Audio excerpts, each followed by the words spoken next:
ভারত পাকিস্তান বিজয় উল্লাস করছে। তাদের দাবি মতে উভয়েই জয়ী। তবে আসল ঘটনা কি বলছে মাঠের হিসাব নিকাশ? এই নিয়ে বিশ্লেষণধর্মী প্রতিবেদন প্রকাশ করেছে মার্কিন গণমাধ্যম CNN। পারমাণবিক শক্তিধর দুই প্রতিবেশী সম্প্রতি সাময়িক সংঘাতে জড়িয়েছিল, যার সমাপ্তি ঘটেছে যুক্তরাষ্ট্রের মধ্যস্থতায়। তবে যুদ্ধ থামলেও থামেনি কৃতিত্বের কাড়াকাড়ি। চলছে ক্ষয়ক্ষতির হিসাব লুকানোর নীরব প্রতিযোগিতা। যুদ্ধবিরতির পর উভয় দেশের রাজনৈতিক ও সামরিক নেতৃত্ব যেভাবে বাগ্মিতা দেখাচ্ছেন, তাতে মনে হওয়া স্বাভাবিক যেন তারাই শেষ হাসি হেসেছেন। ভারতের একটি টেলিভিশন চ্যানেল তো সরাসরি ঘোষণা করেছে পাকিস্তান আত্মসমর্পণ করেছে।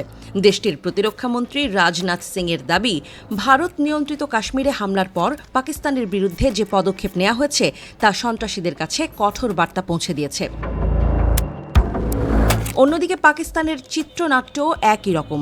যুদ্ধবিরতির পর দেশটির সাধারণ মানুষ রাস্তায় নেমে আসে তাদের বাহিনীর সাফল্য উদযাপন করতে। প্রধানমন্ত্রী শাহবাজ শরীফ সেনাবাহিনীর প্রশংসায় পঞ্চমুখ।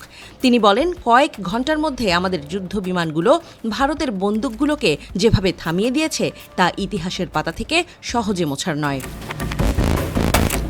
তবে এই বিজয়ের ঢাক ঢোলের আড়ালে চাপা পড়ে যাচ্ছে ক্ষয়ক্ষতির খতিয়ান।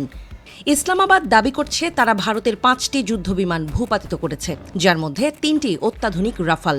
যদিও দিল্লি এখনও একটি বিমান হারানোর কথাও স্বীকার করেনি। অথচ এর আগে CNN-এর প্রতিবেদনে ভারতীয় ভূখণ্ডে 2টি যুদ্ধবিমান বিধ্বস্ত হওয়ার খবর এবং ফরাসি গোয়েন্দা সূত্রের অন্তত একটি রাফাল হারানোর তথ্য উঠে এসেছিল।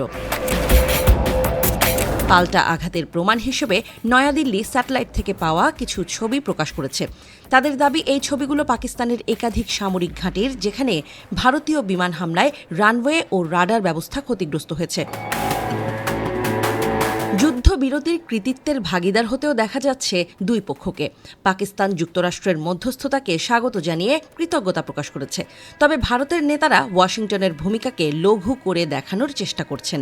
তাদের ভাষ্য, এই যুদ্ধবিরতি নাকি সরাসরি আলোচনার ফল।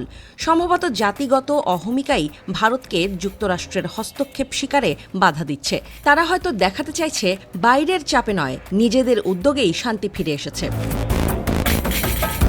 অন্যদিকে কাশ্মীর ইস্যু নিয়ে দীর্ঘদিনের অমীমাংসিত দ্বন্দ্বের সমাধানে মার্কিন প্রেসিডেন্ট ডোনাল্ড ট্রাম্প আগ্রহ দেখালেও ইসলামাবাদ যেখানে স্বাগত জানিয়েছে, সেখানে দিল্লি আশ্চর্যজনকভাবে নীরবতা অবলম্বন করেছে।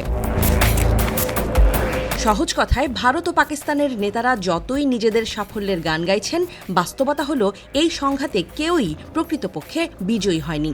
বরং চাপা পড়ে থাকা ক্ষয়ক্ষতির পরিমাণই হয়তো এর নীরব সাক্ষী। আর কাশ্মীর নিয়ে যে চাপা উত্তেজনা বিরাজ করছে, তা আবারও মাথাচাড়া দিয়ে ওঠে কিনা, সেটাই এখন সময়ের অপেক্ষা।